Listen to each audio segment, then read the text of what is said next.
What kind of problems could we encounter with too much exposure to sunlight, and what are the potential dangers to our eyes indoors?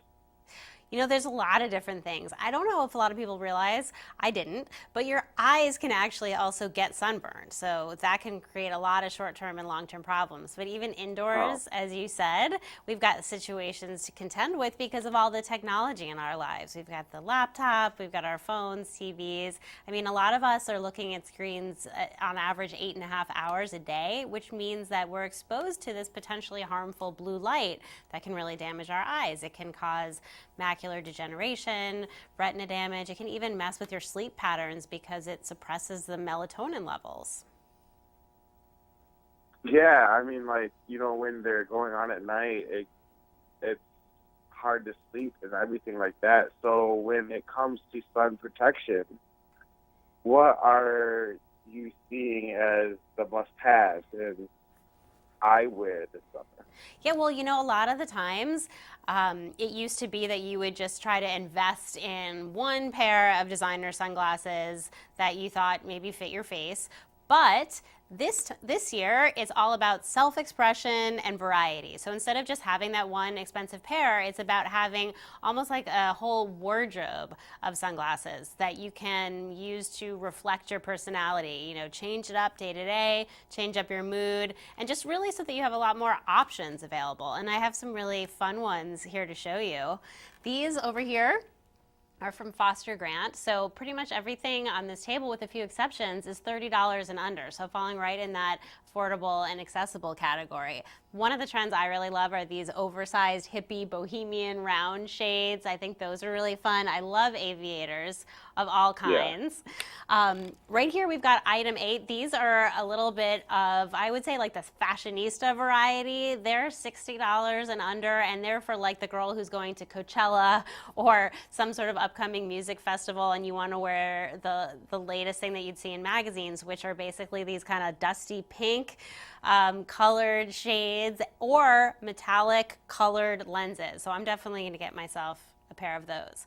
But you know, there are plenty of other options. Like we were talking about, just having choice is really the point. So if you are the kind of person that wears optical lenses and you want some protection on top of that, these are a great option. Solar shields go right over your lenses. They're sleek, they're durable, they're scratch resistant. So you could, let's say, throw them in the glove compartment of your car, keep them in your bike, and just the point is that you always have protection on hand where you might need it. Right, but what about readers? Yeah. They're no longer an age thing, are they?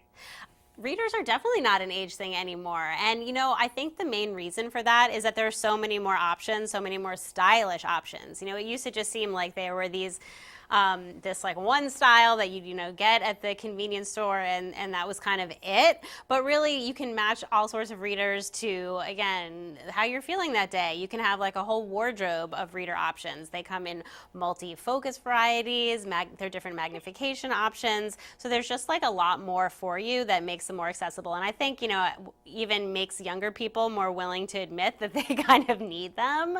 But going back again to that potentially harmful blue light that we were talking about, this is a really great option to have in your arsenal for that too. Foster Grant's iZens, that's what's really right over here. So let's say you're reading a book on a screen, you can put the Foster Grant iZens on and it will help you combat that light we were talking about, so your eyes feel less strained. And that's really something that goes across all age groups. You know, I mean, you could be a teenager on up. Most of us really find ourselves in that situation and facing that blue light, you know, more hours than we want to admit each day. Right. Can you tell us about 20 rule? Yeah, that's a great tip. So, again, this is to help your eyes and combat the strain of looking at a screen for so long. Sometimes we just sort of get in a trance, right? And it's been hours and we haven't even looked up. So, the rule is that every 20 minutes, you should look at an object that's 20 feet away for 20 seconds. And that's supposed to help reset your eyes and make them feel a lot better. And I don't think there's any one of us who couldn't benefit from that. Right on. Very cool. So, where can our readers at the Hype magazine go for more information? Fostergrant.com has all the information you need, and that's also a great place to start building up your summer collection, your summer wardrobe, if you will, so that you can, have really healthy eyes, and that's what's most important. Mr. Bernard, thank you so much for speaking with me today. Thanks, David.